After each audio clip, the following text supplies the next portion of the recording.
ఏ bro ఇంటర్వ్యూకి వచ్చావా? అవును బ్రో. ఇంతకీ ఎక్కడి నుంచి వచ్చావు బ్రో ఇంటర్వ్యూకి? వైజాగ్ నుంచి వచ్చాను బ్రో. ఏంటి వైజాగ్ నుంచి వచ్చావా ఇంటర్వ్యూకి? అక్కడ మీకేం జాబ్స్ లేవు బ్రో? తెలిసిందే కదా బ్రో, లోకల్ కదా, అక్కడ జాబ్ ఎవరు, అందుకే ఇక్కడ దాకా వచ్చాను. ఇక్కడ సాయి అంటే ఎవరు?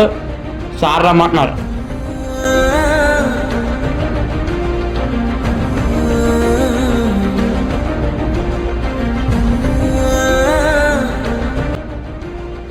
ఓకే అమ్మా, నీ జాబ్ కన్ఫర్మ్ అయింది. ఓకే బ్రో, నాకు జాబ్ వచ్చింది.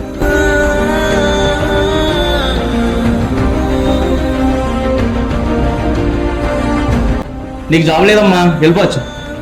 సార్ అదేం సార్ అలాగంటారు? సర్టిఫికేట్స్ అన్ని బాగున్నావు కదా సార్? నీ సర్టిఫికేట్ కరెక్ట్గా ఉన్నా లోకల్ కదమ్మా, నీకు జాబ్ లేదు. సార్ లోకల్ అయితే ఏమైందండి, మేము కూడా జాబ్ కదా చేస్తాం సార్. అయినా నీకెందుకు జాబ్, వెళ్ళిపో. సార్ అదేంటి సార్, లోకల్లో పుట్టాం, లోకల్లో పెరిగాం, లోకల్లో చదివాం, లోకల్లో జాబ్ చేసుకునే అర్హత మాకు లేదా? ఈ ఒక్క జాబ్ కోసం ఎక్కడో 100 కిలోమీటర్ల దూరం వెళ్ళాలంటే చాలా ఇబ్బందిగా ఉంటుంది సార్. ఏ నీ చెప్తా అర్థం కదేంటి? లోకల్ వాళ్ళు జాబ్ ఇవ్వమంటున్నాగా. సార్ కంపెనీ పెట్టే ముందే మా భూములు తీసుకున్నారు, మాకు జాబ్లు ఇస్తున్నారు, మళ్ళీ ఇప్పుడు ఇలాగంటారేంటి సార్?